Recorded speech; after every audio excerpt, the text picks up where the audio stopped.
Hello guys, hari ni kita akan masak ayam masak kurma yang sangat sedap, pekat dan mudah untuk dibuat. Sebelum tu, yang mana belum subscribe, sila tekan butang subscribe, okay? Thank you guys. Mula-mula kita kena goreng dulu ayam. Goreng masak separuh saja. Okay? Ayam ni tak payah letak garam, tak payah letak kunyit. Goreng kosong macam tu je. Sambil-sambil tunggu ayam, kita boleh sediakan bahan-bahan. Mula-mula kita goreng bawang putih. Bawang putih ni blend kasar ataupun tumbuk. Kemudian goreng sehingga keperangan dan juga naik bau. Okey. Lepas masukkan bawang putih, kita kacau-kacau. Buka api sederhana, jangan buka api besar, nanti dia hangit. Bau dia guys, satu rumah boleh bau bawang putih goreng ni. Sangat-sangat wangi, sangat-sangat best. Kacau-kacau sehingga keperangan. Jangan buka api besar tau. Lepas tu kita tengoklah ayam. Agak-agak nak masak, boleh balikkan ayam tu. Okay, then kita akan masukkan 4 sekawan. Masukkan 4 sekawan, kacau-kacau. Bagi dia naik bau. Bau dia sangat-sangat sedap. Macam kita nak buat sup ayam tu. Bau wangi, satu rumah bau wangi. Okay. Okay, next kita boleh prepare bahan-bahan. Kita potong bawang merah 2 biji. Potong halus-halus je.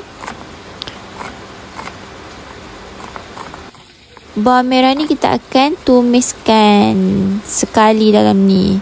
Kacau-kacau sehingga bawang merah layu dan keperangan. Kacau-kacau bagi dia naik bau dulu. Aroma dia, bau dia sangat-sangat best. Okey, bila dah layu macam ni, kita boleh masukkan serbuk kurma ayam dan daging. Masukkan agak-agak je. Okey, kemudian kacau-kacau. Kemudian kita boleh masukkan ayam yang kita goreng tadi. Okey, masukkan ke semua ayam yang kita goreng tadi. Kacau-kacau sambil-sambil tu.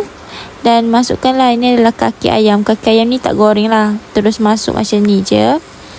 Kemudian tambah sedikit lagi serbuk kurma tu. Kacau-kacau supaya dia sebati dengan ayam. Kemudian kita akan masukkan air. Okey, masukkan air agak-agak ayam ni tenggelam sedikit. Okey. Kemudian tambah sedikit lagi serbuk kurma. Kacau-kacau.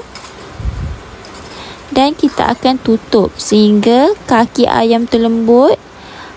Air mendidih dan air tu ditinggal separuh. Kita nak ayam betul-betul lembut dan sedap. Okey. Biarkan seketika. Okey, kemudian kita boleh check lah. Okey, ni dah menggelegak. Kita check kaki ayam. Kaki ayam dah lembut. Bila kaki ayam dah lembut, boleh masukkan 1 kotak santan. Yang ni saya pakai santan segera je. Kalau korang ada santan fresh, lagi sedap. Kemudian buka api sederhana, kacau-kacau. Lepas masukkan santan, kena kacau lah. Sebab nanti dia jadi berketul-ketul. Tekstur dia tak cantik. So kacau-kacau sehingga sebati santan tu. Kemudian boleh masukkan secukup rasa, sedikit garam dan juga sedikit Ajinomoto black pepper. Ajinomoto black pepper ni kalau tak nak letak pun tak apa. Tapi nak letak juga sikit. Ni ikut cita rasa masing-masing lah. Okey, kacau-kacau sehingga menggelegak dan sehingga kuah kita memekat. Korang boleh tengok ayam masak kurma dah nak siap. Sangat sedap makan dengan nasi putih. Sejuk-sejuk hujan-hujan ni memang ngam lah guys. Okey, korang tengok kuah dia sangat pekat. Korang boleh rasa dah sedap ke belum?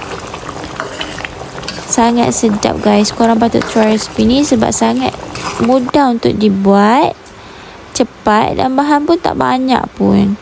Okey, ayam masak kurma is done. Korang tengok pekat sangat kan. Sangat sedap guys. Selamat mencuba dan selamat menjamu selera. Jangan lupa untuk like, share and subscribe to my YouTube channel. Bye. Thanks for watching. Assalamualaikum. Jumpa lagi.